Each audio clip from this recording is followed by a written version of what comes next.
If it weren't for fat, I'm not sure that I would even be in business. As I've said many times, 72% of the clients that come to see us for losing weight and generally getting in shape. And at the core of that, of course, is dealing with body fat. There's a lot of information and misinformation, as usual, about when do you burn fat in a workout. There's a lot of studies that have been done on that and quite a bit of information that's come out over the years, and they're still researching it. But I'm going to see if I can share with you today a little bit about when do you burn fat in a workout. A quick hit today on the Personal Edge Fitness Podcast. Welcome to the Personal Edge Fitness Podcast with Garrett Williamson. Health, wellness, exercise, nutrition, and a whole lot more. Got questions? Call us and leave a message at 251-278-EDGE or message us at Personal Edge Fitness on Facebook and Instagram, at Team PE on Twitter, or personaledgefitness.com. Good day and welcome to the Personal Edge Fitness Podcast. My name is Garrett Williamson. I'm president of Personal Edge Fitness. Thank you so much for tuning in today and checking out the podcast. If you have any questions about this particular podcast or any others, and I'm probably going to, with this quick hit, create more questions and answers, please feel free to reach out to me at area code 251-278-3343. That's 251-278-EDGE. You can also reach out to me at Garrett@personaledgefitness.com. That's Garrett @personaledgefitness.com. And of course, personaledgefitness.com is our website, and Personal Edge Fitness is our Facebook page. Hit me up on Twitter at Team PE. If you have any questions about this one or any information, especially dispelling the myths of health, fitness, and wellness. Burning fat. This is something that most people are interested in. I understand. I'm interested in it. I know that my clients are interested in it. And when you step foot in the gym or step foot in exercise, one of your first goals is let's just get to burning fat immediately.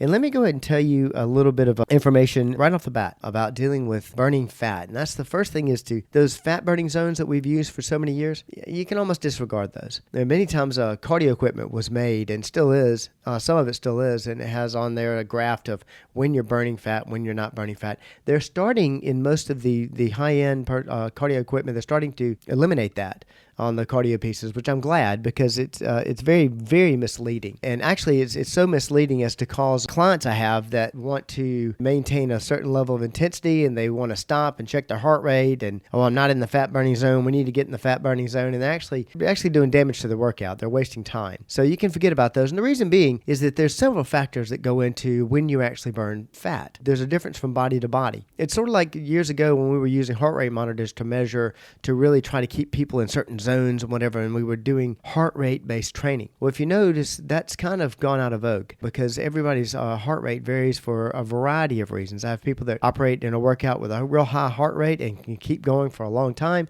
I have people that their heart rates won't spike whatsoever and they seem worn out. So let's disregard those fat burning zones. Your body's going to use three different things for energy. It's going to burn fat, it's going to burn carbohydrates, it's going to burn protein. And actually that's out of order because the first thing your body's going to burn is carbohydrates. Think of carbohydrates as that ready food. All right, think about it. You've waited too long. You haven't planned your meals, and you get, I love this new word that people are using, hangry, and you get hangry. That's not the time you go in the kitchen and you're going to start a stew that's going to take about 6 hours to do. No, you're going to reach and grab whatever's closest to you and get it in your mouth and try to solve this craving that you're having most of the time, or you're hangry. That's how your body uses carbohydrates. It's going to, when you start to exercise, whether it's walking or whatever, it's going to go into that carbohydrate stage. There's a lot of advice out there about fasting type workouts so that you don't use those carbohydrates. I don't advise that, and the reason being is that you're not going to burn fat right off the bat. It's just not going to happen. All the information that we have up to date tells us that you're not going to immediately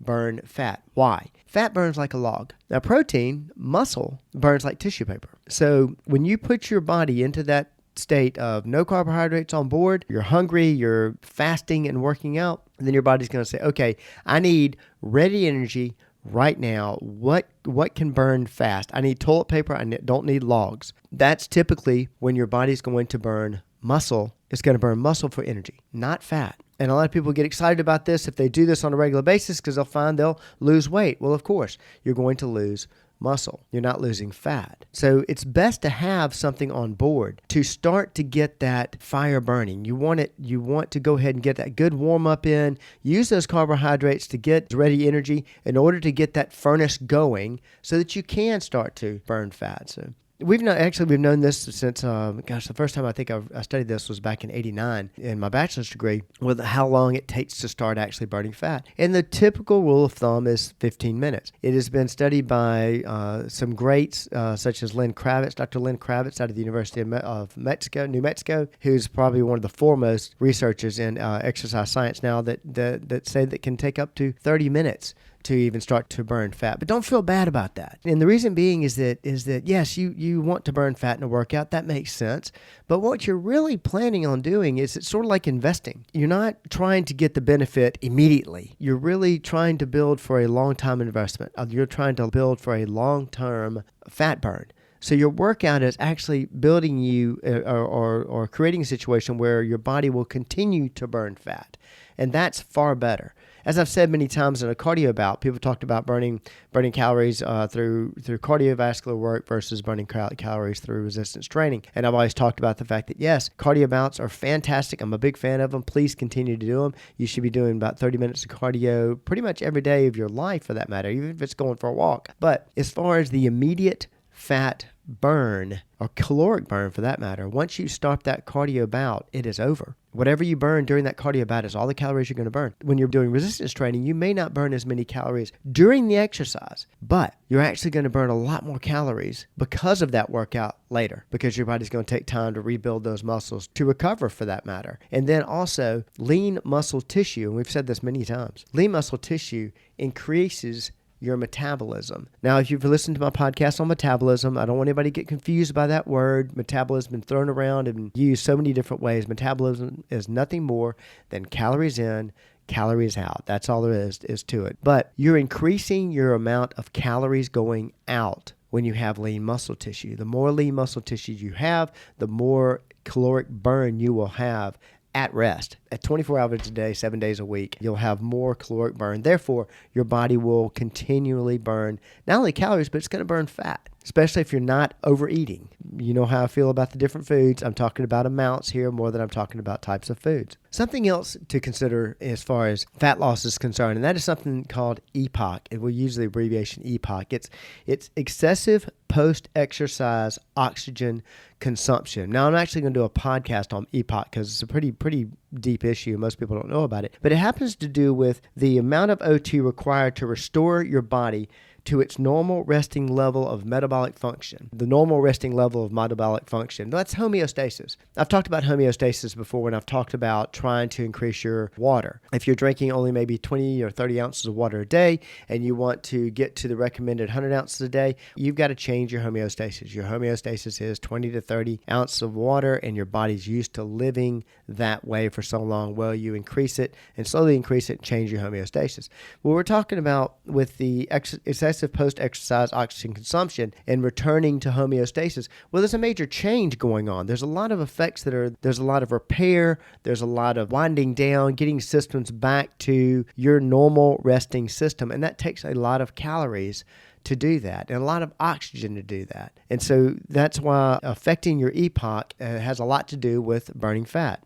This is why we highly recommend, after a high-intensity workout, maybe it's a HIIT workout. Maybe it's just a really hard resistance training workout. You were going after a certain muscle group, maybe going after all the muscle groups, and it was highly anaerobic. You weren't even doing a HIIT workout. Fine, it's some sort of high intensity. So we highly recommend the day after to do some kind of low intensity workout, just some cardio, go for a walk. These changes help keep your body guessing. That's why I'm sitting here searching for the words. Probably the best way to say it is to keep your body guessing. And therefore, your body's having to work in this EPOC situation to try to get your body back to that homeostasis, and you keep changing it. Therefore, it's using more calories, it's burning more fat. It turns your body more into a fat-burning machine, which is what we're all after. I think that one of the biggest things to keep in mind as far as burning fat is that it does take some time in your workout to get to that fat-burning stage.